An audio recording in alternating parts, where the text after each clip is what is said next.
stylisticara.com. Style is just a click away.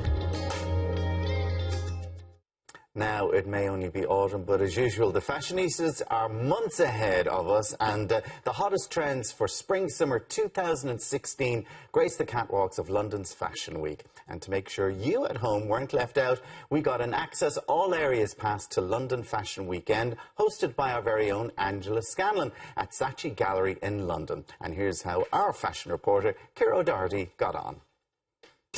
Darling, darling, we'll turn the lights back on now. We're watching, as the credits all roll down. Crying, no, we're playing to a full house. Having just come from the madness of London Fashion Week, we are here at the Saatchi Gallery for London Fashion Weekend, where we're giving you at home an exclusive look at the designer collections and new trends for the season ahead.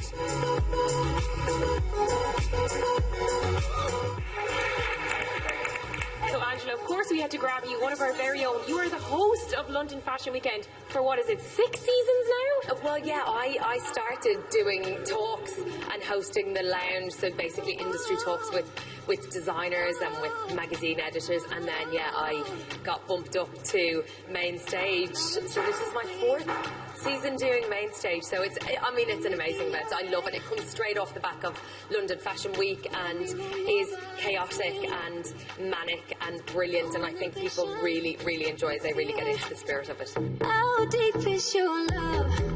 Is it like the ocean? What devotion are you? How deep is your love? We had a look backstage earlier and it was manic. What goes into the preparation of a day like today, or even this weekend? Well, over the course of the weekend we have 28 shows, so it's full on, and like the girls, the makeup artists, the hairstylists, all the production team, the crew are here since 6 o'clock this morning. There's a lot of work that goes on back there, and it's kind of like swan-like out here, but backstage it's like absolute bedlam out. Yeah. And getting to see the Peter Pilotto show was so amazing for the people attending here at London Fashion Weekend. Was that one of the highlights for you? And if so, what pieces were you lusting after? I'm a big fan of Peter Pilotto. I just love their stuff, and it's always changing, it's always evolving, and it just gets better and better. And this particular collection that we saw, that green coat with the giant, like, it's very you. Oh, it's beautiful. I just love, and those embellished skirts with the little petals. I mean, pretty much anything you throw at me, I would take. Devotion, are you? How deep is your love? Really enjoyed your talk, but one thing that stood out to me is obviously you are so synonymous with print, even though you play with different designs, and I think that a lot of women sometimes are afraid to incorporate print and colour into their wardrobe. What would you say to those women that are a bit afraid but want to indulge in a bit more playfulness with their fashion? I think, you see women now travel in so many different parts of the world and pick up trends from so many different designers that they love, and see them quite almost as curators of their own wardrobe. So I would say to have more color in that sense, and use small hints of it. If you're not going to go for a fully committed look, it could be a scarf, it could be a skirt, it could be a way to introduce print subtly in your wardrobe without going full on head to toe. And obviously you've dressed so many amazing women. You said yourself Keira Knightley was one of the first massive names that dressed it, but the fact that you dress a myriad of women, Michelle Obama and Diane Kruger, who would you say, celebrity or not celebrity, is your favourite type of woman to dress, whether they're famous or not?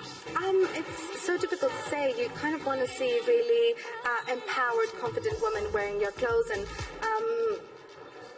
when you see them feel amazing in it and feel really confident in it, it's really flattering, and it's kind of humbling as an experience. So from the women I've dressed, I don't know, it's so difficult to choose one, because they all have looked so incredible, and it's always been a moment of, what do you mean? When you nod your head yes, but you want to say no. So we're here in between shows. The atmosphere is absolutely amazing out there. But let's see how our Canon Young Photographer of the Year is getting on. You are the Canon Young Photographer of the Year. You won the competition, so a massive congratulations. How did you feel when you won? I couldn't believe it at all. I was so shocked, and my cousin was beside me at the awards, and I just remember looking at her saying, did they just call out my name? And then I was up on stage and I was just so happy. Oh my God, amazing. And of course now you're here. Part of what you wanted was to come here for the day and to throw yourself in the midst with all the photographers. How did you get on? Oh, I was so nervous at first. I woke up this morning and I just couldn't believe that I was going off to London for the day to shoot at Fashion Weekend. And when I got there, then I was just so overwhelmed, but I was so happy, and I knew that this is something that I really wanted to do. I've been working towards it for the past 3 or 4 years, so I feel really delighted and proud of myself for doing it. Is it as scary as it seems in there in the midst of all the photographers, all the models and all the craziness? It's actually not scary once you're there. Leading up to it, I was very nervous, but then once I was there, I just felt like I was just shooting a normal photo shoot, so it was great.